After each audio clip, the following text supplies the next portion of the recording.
안녕하세요. 레인보우 다이아 크리스탈 인사드립니다. 우리 우주 채널 기적 방송국에 오신 우주님들 사랑하고 축복하고 환영합니다. 오늘 비가 주룩주룩 아주 시원하게 내리는 장마철 시작입니다. 그래서인지 아주 힘차게 시간이 빨리빨리 가네요. 자, 제가 오늘 준비한 책은요. 책 읽는 방법을 바꾸면 인생이 바뀐다. 백금산 부흥과 개혁사 출판사입니다. 우리 백금산 선생님은요. 조나단 에드워즈, 존 오웬, 로이드 존스 등을 비롯해 많은 영적 거인들과 좋은 책들을 한국 교회 목회자분이세요. 소개하는 것을 큰 기쁨으로 여긴다고 하십니다. 무엇이 가장 좋은 독서법인가? 이 질문에 무엇이 가장 좋은 식사 도구인가? 이 물음과도 같다 하십니다. 음식의 종류도 다양하고 음식 도구도 다양합니다. 그런데 어느 한 가지의 식사 도구로 모든 종류의 음식을 먹을 수는 없습니다. 자기가 먹고자 하는 음식의 종류에 따라 식사 도구도 달라져야 합니다. 마음의 음식 혹은 영혼의 양식을 먹는 독서법에 있어서도 마찬가지죠. 가장 좋은 독서법이란 독서의 목적에 가장 잘 맞는 독서법입니다. 독서의 목적은 여러 가지입니다. 크게 즐거움을 위한 독서, 인격 성숙을 위한 독서, 정보를 얻기 위한 독서로 나눌 수 있습니다. 독서의 방법도 여러 가지. 독서의 입을 사용하느냐의 여부에 따라서 음독, 소리내어 읽기와 묵독, 소리내지 않고 읽기 나눌 수 있습니다. 독서하는 속도에 따라서도 정독, 속독으로 나눌 수 있습니다. 독서하는 분량에 따라 소독, 다독으로 나눌 수 있습니다. 독서의 반복 여부에 따라 일독, 재독으로 나눌 수 있습니다. 독서의 범위에 따라 완독과 부분독으로 나눌 수 있습니다. 독서하는 태도에 따라 숙독, 개관독으로 나눌 수 있습니다. 독서의 방식에 따라 분석독, 종합독으로 나눌 수 있습니다. 그리고 이 책에는 독서법의 고전인 모티머 애들러의 독서법에 대한 핵심을 요약하고 알기 쉽게 설명하셨습니다. 독서법에도 고전이 있는데요. 모티머 애들러의 독서법이 있습니다. 이 책은 굉장히 유명한 책이고요. 독서법의 저자 모티머 애들러는 미국 콜럼비아 대학에서 6년 동안 그리고 시카고 대학에서 10년 동안 계속해서 학생들에게 독서법을 지도한 대가이십니다. 애들러는 오랜 동안에 자신의 독서지도 경험을 바탕으로 이 책을 쓰셨습니다. 공동 저자인 찰스 반 도렌 교수와도 8년간 시카고, 샌프란시스코 등에서 계속 명저에 대한 토론과 실제적 세미나를 함께 열면서 공동 작업을 했습니다. 모티머 애들러의 독서법은 1940년에 초판이 나온 이래 공전의 베스트셀러가 되었고 1966년에 개정판 그리고 또다시 1972년에 세 번째 개정판이 나올 정도로 지속적인 보충 내지 보완 작업을 통해 명실상부한 독서법의 고전으로 자리잡은 명저입니다. 모티머 애들러의 독서법 개정판은 명저 읽기의 길잡이라는 부제가 말해주고 있듯이 명저 읽기의 지침서로서 기획되었는데요. 독서법의 초판이 나온 이후 엔사이클로피디아 브리테니커사에서 1952년에 서양 고전 해설 전집이 가능되어 수십만의 미국 가정과 거의 모든 공공 학교 도서관에 비치하였습니다. 그래서 애들러는 이러한 명저 읽기에 대한 길잡이로서 특별히 부록에 명저 목록을 싣고 이러한 명저 읽기의 중요성을 강조하는 데 역점을 두셨습니다. 모티머 애들러가 1940년대에 독서법을 쓰게 된 이유는 미국의 대학 교육이 실패했다는 반성 때문이었어요. 모티머 애들러는 대학생들을 교육하면서 그들이 대학 교육을 통해 많은 사람들이 많은 정보를 얻기는 하는데 대학 교육을 받고 나서도 스스로 책을 읽는 법을 모른다는 것을 발견했습니다. 대학 졸업장을 받고 난 다음에도 스스로 책을 읽을 줄 아는 사람이 많지 않다는 사실은 미국의 교육이 실패했음을 보여주는 것이라고 생각하게 되었대요. 대학의 기본적인 커리큘럼은 문법, 논리학, 수사학, 산술, 음악, 천문학, 기하학이었습니다. 이러한 기본 교양 과목을 가르치고 나서야 의학, 신학, 법학 등의 전문 분야의 공부를 시켰습니다. 그리고 기본 교양 과목의 가장 중요한 기초는 바로 문법, 논리학, 수사학이었습니다. 이 과목들은 한마디로 말과 글을 잘 하기 위한 것이었어요. 즉, 글을 잘 읽는 법이요. 글을 잘 쓰는 법입니다. 또한 다른 사람의 말을 잘 알아듣는 법이요. 다른 사람에게 말을 잘 하는 법입니다. 이러한 인간의 의사소통에 대한 기본적인 강조는 사실 중세를 넘어 고대의 그리스 로마 시대의 교육에까지 거슬러 올라갑니다. 그런데 현대의 중, 고, 대학의 과정에서는 이러한 기초적인 문법과 논리학과 수사학 등을 체계적으로 다루지 않습니다. 독서법과 작문법을 제대로 배우지 않기 때문에 실제로 대학을 졸업하고도 독서를 바르게 할 줄 아는 사람이 드문 기현상이 생기는 것입니다. 애들러는 제1수준의 독서를 점검 독서라고 부르는데 이 독서법은 대충 읽기, 훑어 읽기, 개관 읽기, 골라 읽기 등의 이름으로 바꾸어 부를 수 있습니다. 1단계 독서법을 필자는 앞으로 초급 단계의 개관 독서법이라 부르겠습니다. 애들러의 이 수준의 독서법을 분석적 독서라고 부릅니다. 분석적 독서란 철저하게 읽기, 꼼꼼하게 읽기, 씹어서 소화되도록 읽기 등 바꾸어 부를 수 있습니다. 필자의 독서법은 중급 단계의 분석 독서법이라는 말로 통일하겠습니다. 그리고 제3수준의 독서법을 애들러는 종합 독서법이라 말합니다. 이 종합 독서법은 하나의 주제를 가지고 여러 권의 책을 비교하면서 읽는 방식이기 때문에 주제별 독서법 혹은 연역법적 독서법이라 할 수도 있습니다. 이런 종합 독서법은 논문을 쓰거나 강의를 준비할 때 주로 사용하는데 필자는 3단계의 고급 독서법을 종합 독서법이라 부르겠습니다. 분석 독서의 제1 단계는 책의 주제와 구조를 파악하는 것입니다. 한 권의 책을 나의 것으로 소화했다. 한 권의 책을 철저하게 마스터했다라고 말할 수 있으려면 주제와 구조를 파악해야 합니다. 책을 읽고도 주제를 파악하지 못한 사람은 초상집에 가서 문상하고 나서 도대체 누가 죽은 겁니까? 라고 말하는 사람과 같은 것입니다. 주제란 무엇인가? 그렇다면 주제란 책 전체의 중심 사상 혹은 핵심 사상입니다. 따라서 책을 읽을 때 주제를 파악하지 못하면 책을 읽지 않은 것이나 마찬가지입니다. 이런 면에서 책의 주제는 책을 이해하는 열쇠와 같은데 책 전체를 하나의 단어로 요약하자면 중심 단어 혹은 열쇠 단어라 할 수 있고 하나의 문장으로 요약하자면 중심 문장 혹은 열쇠 문장이라 할 수 있습니다.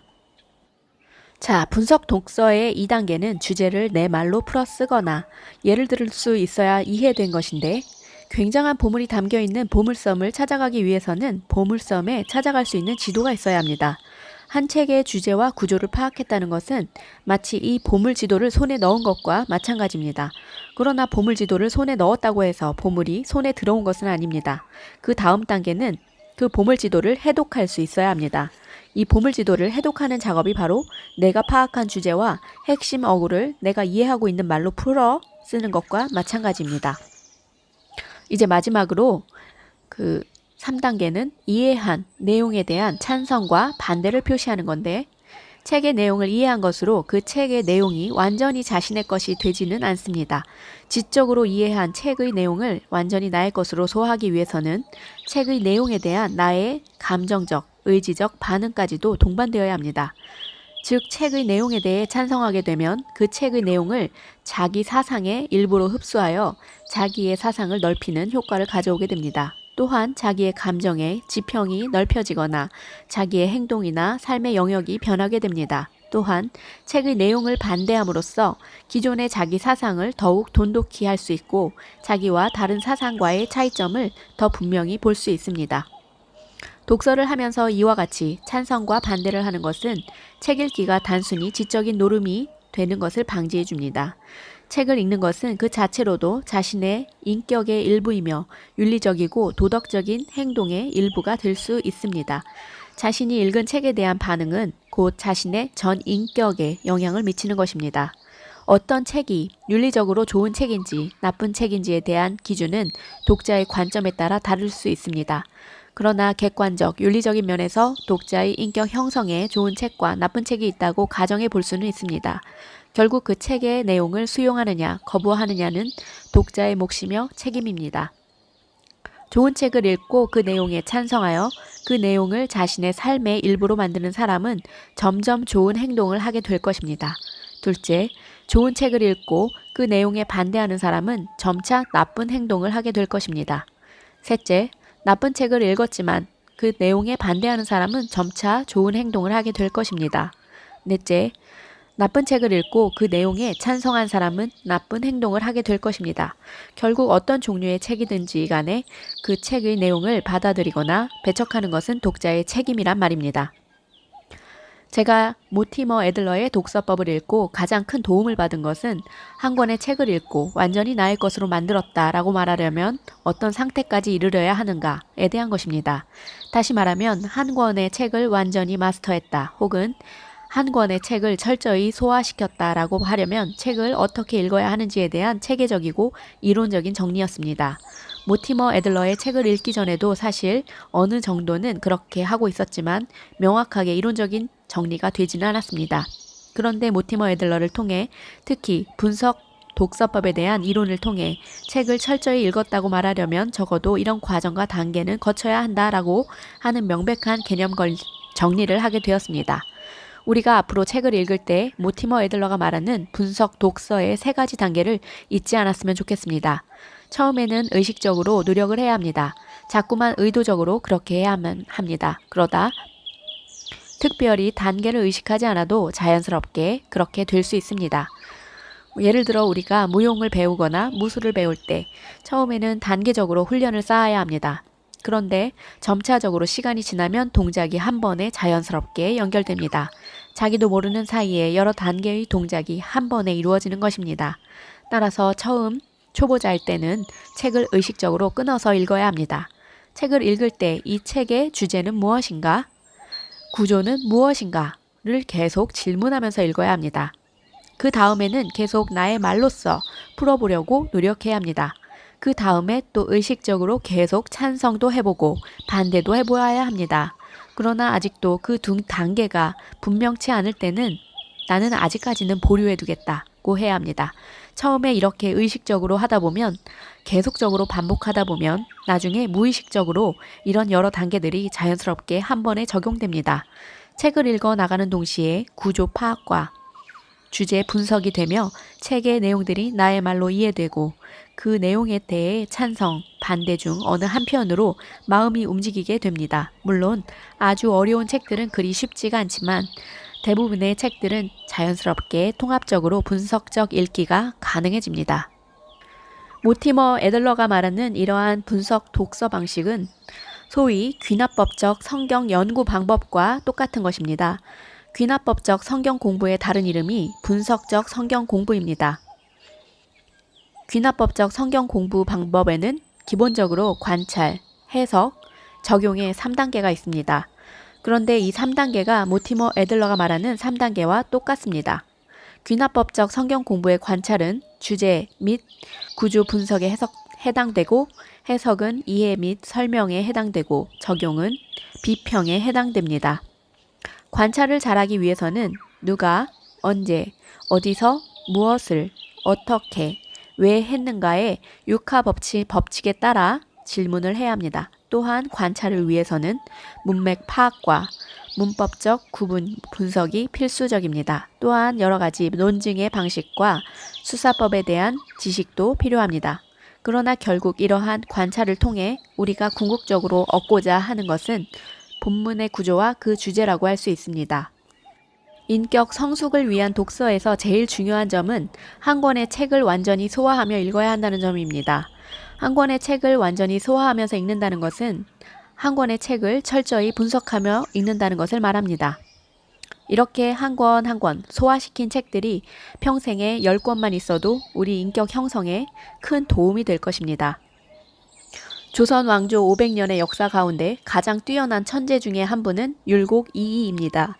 율곡은 13세의 나이로 진사시에 합격한 이래 29세의 식년 문과에 장원 급제하기까지 무려 9번이나 장원으로 급제했던 조선 천재 중의 천재였습니다.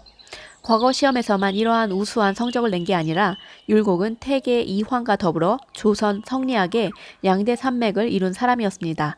수많은 저서들을 기록했던 조선의 대학자였습니다. 인격적으로도 아주 훌륭한 사람이었습니다.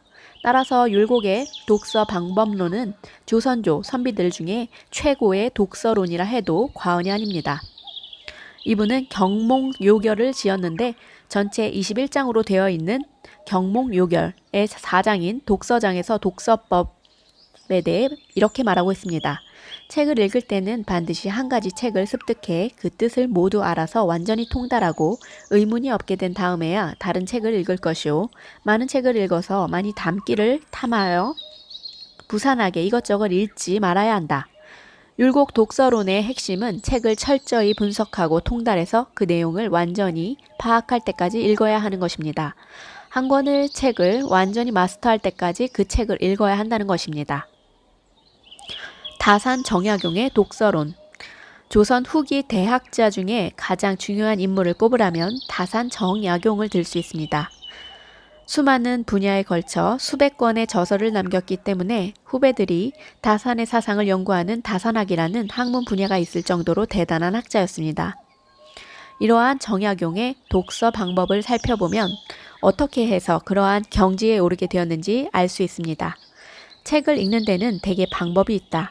세상에 도움이 되지 않는 책은 구름 가듯 물 흐르듯 읽어도 되지만 만일 백성이나 나라에 도움이 되는 책이라면 반드시 문단마다 이해하고 구절마다 탐구해가며 읽어야 하며 한낮에 졸음이나 쫓는 태도로 읽어서는 안 된다. 또한 다산은 주역을 읽을 때 자신이 말한 방법대로 즉 반드시 문단마다 이해하고 구절마다 탐구해가며 읽었던 독서 경험담을 이렇게 들려줍니다. 오로지 주역 한 권의 책만을 책상에 두고 밤낮으로 마음을 가라앉혀 탐구했더니 1803년 개해년 늦 봄부터는 눈으로 보는 것, 손으로 만지는 것, 입으로 읊은 것, 마음으로 생각하는 것, 붓으로 쓰는 것에서부터 밥상을 대하고 뒷간에 가고 손가락을 튕기고 배를 문지르는 것에 이르기까지 어느 하나 주역이 아닌 것이 없었다. 그리하여 그 이치를 환히 깨달았다. 다산 정약용의 이러한 독서론은 율곡 이이의 독서론과 동일합니다. 중요한 책을 완전히 독파하는 방법이었습니다. 중국 주자라 불리는 주희의 공자 이후 유학에 대한 새로운 해석, 새로운 유학인 주자학을 정리, 완성한 사람으로서 기독교로 치자면 어거스틴 혹은 칼빈 정도의 위치에 해당되는 인물이라 할 수 있을 것입니다. 이러한 유학의 대학자인 주자의 독서법 또는 공부법은 주자와 그의 제자들이 다룬 대화록인 주자 어류 140권 중에서 10권째 독서법과 11권째 독서법 하에 담겨 있습니다. 최근 주자의 이러한 독서법 상하권을 한 권으로 묶고 해설까지 한 송주복의 주자 서당은 어떻게 글을 배웠나에는 주자의 독서법이 잘 나타나 있는데 독서할 때는 모름지기, 철저하게 내용을 끝까지 파고들어야 한다. 이것은 사람이 밥을 먹을 때 잘게 씹어야 비로소 삼킬 수 있고 그런 뒤에는 몸에 보탬이 되는 것과 마찬가지다. 입니다. 스펄전의 독서론. 이처럼 인격 성숙을 위한 독서에 있어 가장 중요한 것은 한 권의 책을 철저히 읽는 것이라는 것을 알았던 사람들은 유학자들만이 아니었습니다. 기독교 역사상 가장 많은 책을 읽은 독서가 중에 한 사람이자 루터, 칼빈과 더불어 가장 많은 저작을 남긴 사람 스펄전도 이러한 분석 독서를 주장합니다. 20권의 책을 대충 곧 강아지가 나일강 물 먹듯이 읽는 것보다는 한 권의 책을 통달하는 편이 정신적인 체격에 훨씬 더 깊은 영향을 미친다. 한 사람의 영적 스승을 통해 영적 거인이 된 사람들이 있습니다. 어거스틴을 통해 성경으로 돌아간 종교개혁자들. 먼저 16세기 위대한 종교개혁의 두 영웅인 루터와 칼빈이 이런 방식으로 책을 읽었습니다. 루터가 종교개혁 1세대로 종교개혁의 선봉장이라면 칼빈은 루터의 뒤를 이어 종교개혁 2세대로 종교개혁의 완성자라 부를 수 있습니다. 이들이 일으킨 종교개혁의 중요한 모토는 성경으로 돌아가자는 것으로 알려져 있습니다. 그런데 어떻게 루터와 칼빈이 성경의 재발견을 시도할 수 있었습니까? 그것은 바로 어거스틴을 만났기 때문입니다.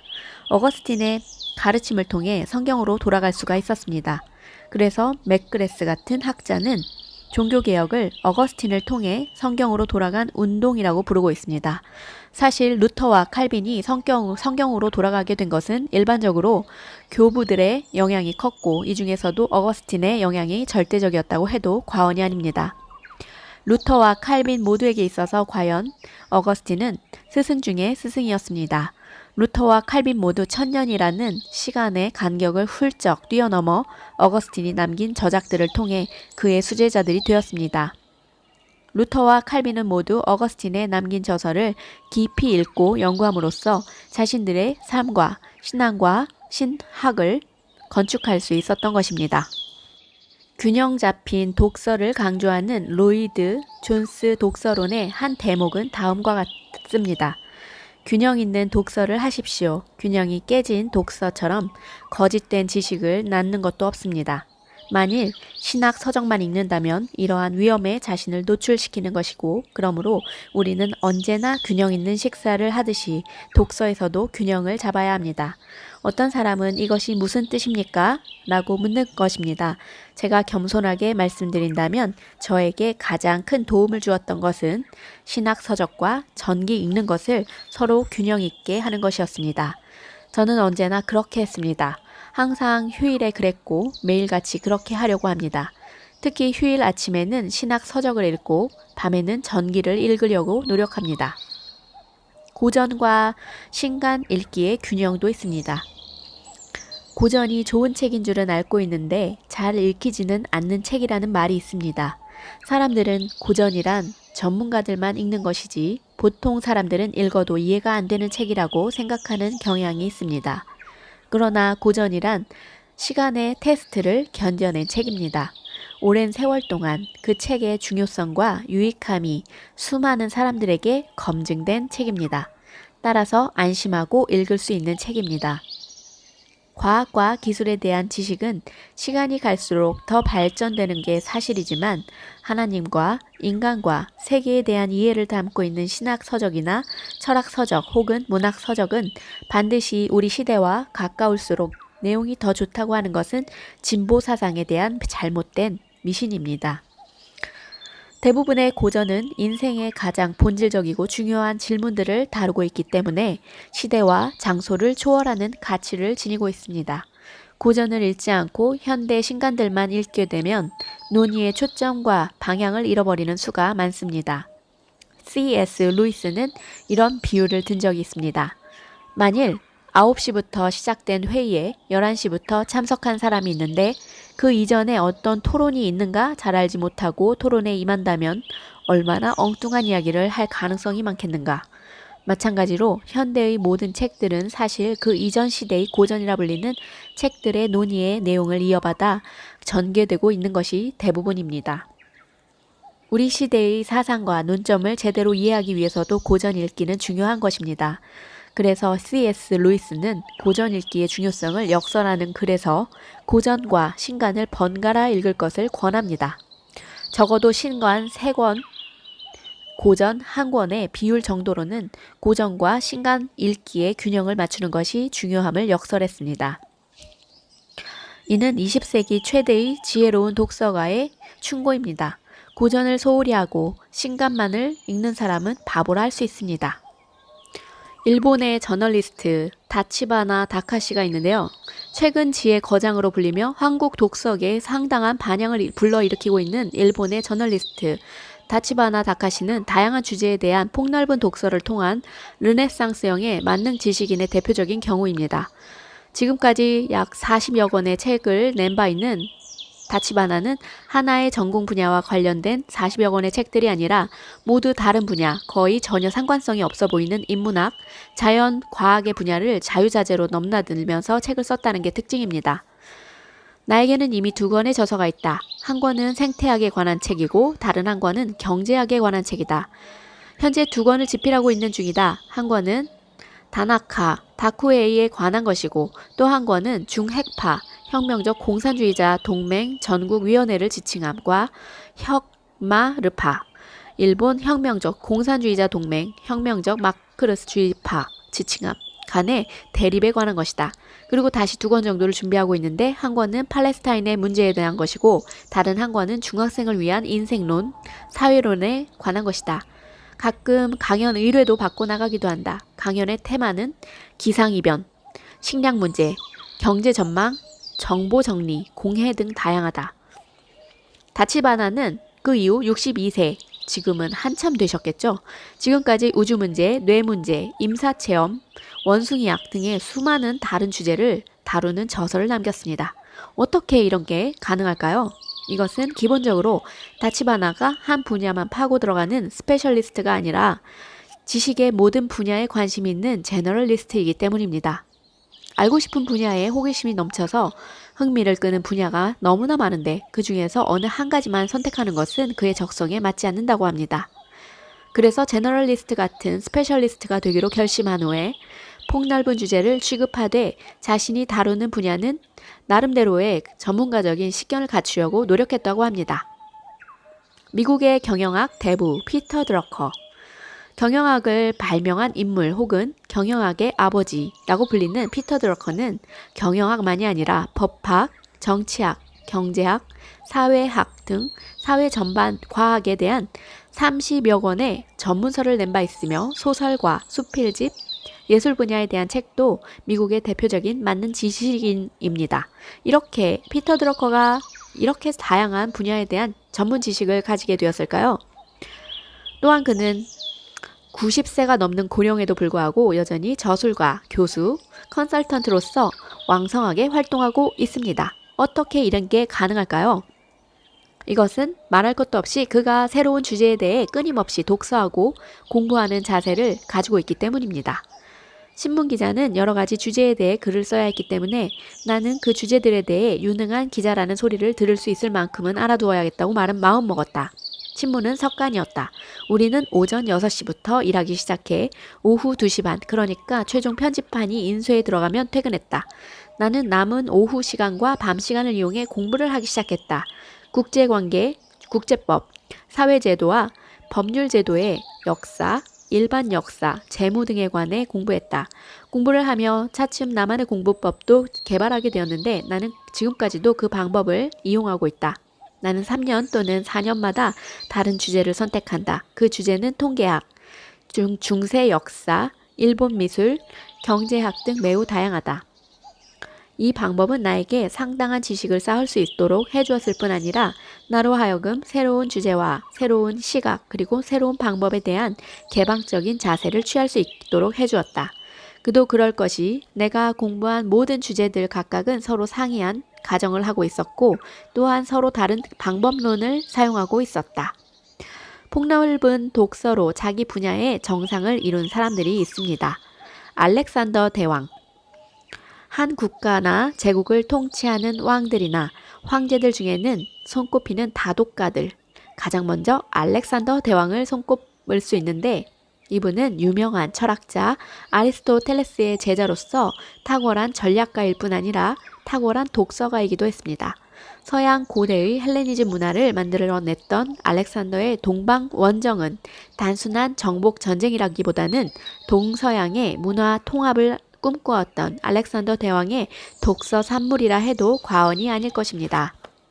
나폴레옹 황제도 유명한 독서가입니다. 언제나 책을 손에서 놓지 않고 전쟁터에서도 책을 읽었던 일화는 유명합니다. 나폴레옹은 아직 황제가 되기 전에 이집트 원정을 떠날 때 4주간의 기간이었는데도 1000권의 책을 싣고 떠났습니다. 또한 원정에 군인만 데리고 간 게 아니라 학자, 예술가, 기술자 등 이루어진 4만여 명의 정예 부대를 거느리고 간 것을 보아도 나폴레옹이 전쟁을 단순한 영토 정복으로가 아니라 문화 정복으로 생각했다는 것을 알 수 있습니다. 나폴레옹이 단순한 유럽 통합을 위한 정복자요, 독재자적인 모습으로 뿐만이 아니라 국제연맹의 뿌리가 된 유럽 연맹을 구상하고 유럽 법전, 유럽 화폐, 통일된 도량형 등 다방면에 문화적 업적을 남긴 자로 기록되는 것은 그의 폭넓은 독서 때문입니다. 그 이외에도 에디슨, 헬렌 켈러, 손정의, 오프라 윈프리, 굉장히 많은 정상에 선 사람들이 책을 손에서 놓지 않고 꾸준히 평생 학습을 하고 있었습니다. 여러분, 책 읽는 방법이 매우 중요합니다. 한 권을 읽어도 주제 파악과 그리고 분석하는 방법으로 귀납법적 관찰법을 이용해서 책을 끝까지 손에서 놓지 말아야겠습니다. 우리 우주님들께 도움이 되지 않았는지 모르겠습니다. 도움이 조금 되셨죠? 네, 우리 우주님들 사랑하고 아끼고 매우 소중한 우리 우주님들을 위해서 오늘도 좋은 책 선정했습니다. 여러분 감사하고 사랑합니다.